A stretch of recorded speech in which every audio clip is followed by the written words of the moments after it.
This is how to build a buddy burner. You will need cardboard, string, a tin and scissors. Firstly, you will need to cut your cardboard as the height of the tin.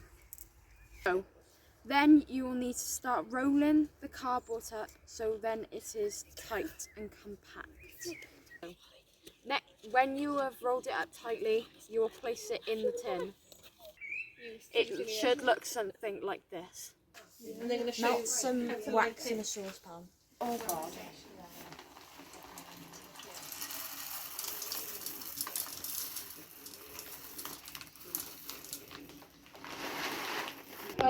Go.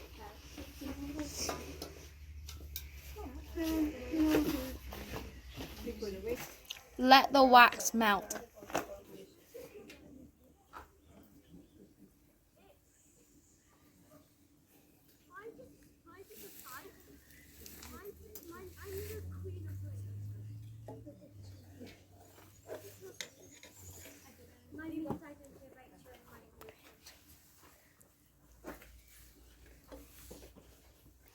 Let it cool and set.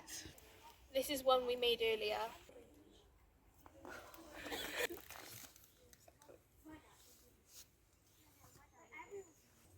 You can use this to make s'mores, dampers and other things.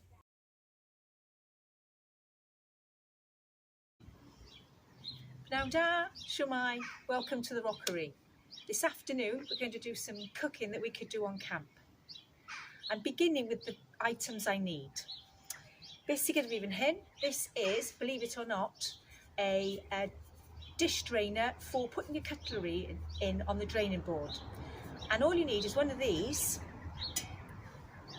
and you can make yourself, with a little bit of extra wire and some extra holes drilled, a tiny, tiny fire for on camp, so that if you only have tiny bits of wood, you can cook something small. Maybe just your hot chocolate, or, as we're going to do today, dampers.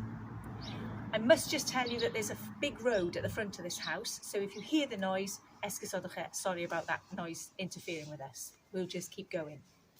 So what I have here is I found an old slab in the garden. That means I've got a safe space for my fire to be lit. I've got a metal bucket full of water. I've got a backup bucket, but it's plastic, so I've got it further away. And just as an aside, I happen to be left-handed, so my bucket is by my left hand. It'll be the first thing I reach for if something goes wrong. Driving hen, over here, I've got my pile of sticks. They're sticks that were cut last summer, so they've had a chance to dry out. The last thing we want is wet sticks, creating smoke everywhere. Akama, here, under my oven gloves, are some dampers that I've got ready for cooking. If you look at the instructions on the instruction card, you'll find out how to make this mixture. So in my mini fire pit here, I have some old dry leaves. I think there might be some cobwebs in there as well, they'll go up a treat. And I've started to put lots of small sticks from my collection that I had here. I'm just breaking them up, putting them in. It will take possibly, oh, listen to that lovely snap of dry wood. Lots of sticks to get this going, but it shouldn't take too long to get the flames to start coming up.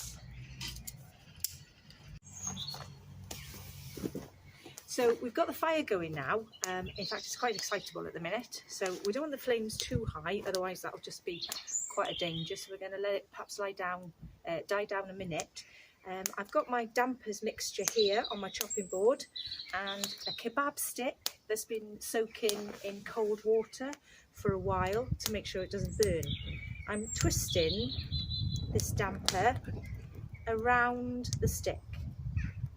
Now, traditionally, you can get a stick from a tree, or hopefully one that's fallen off the tree already, but that's green wood, and strip the bark off it and use that. But using the kebab sticks, as you can see, is probably much more convenient, especially if you live in a big town or a city. But make sure you soak them first, otherwise they will catch light as soon as you put them near the fire. So after a few minutes, the damper's cooked. It's not the most beautiful cooking in the world, and mine's a bit smoky. Hopefully yours will turn out better. 2 words to finish with is that make sure you put your fire out properly with water when you finish with it, so there's no danger of anyone getting harmed by accident or your cat wandering into the fire. I've got enough time to make myself a cup of tea with mine before I finish. And if you live in a built-up area, make sure your neighbours haven't got their washing out before you start lighting fires, and always make sure you've got adult supervision, please, before you light any kind of fires. If you're with your guider on camp, that's fantastic, or if you're out for the day at the minute and 2 are allowed to camp again. Bye for now.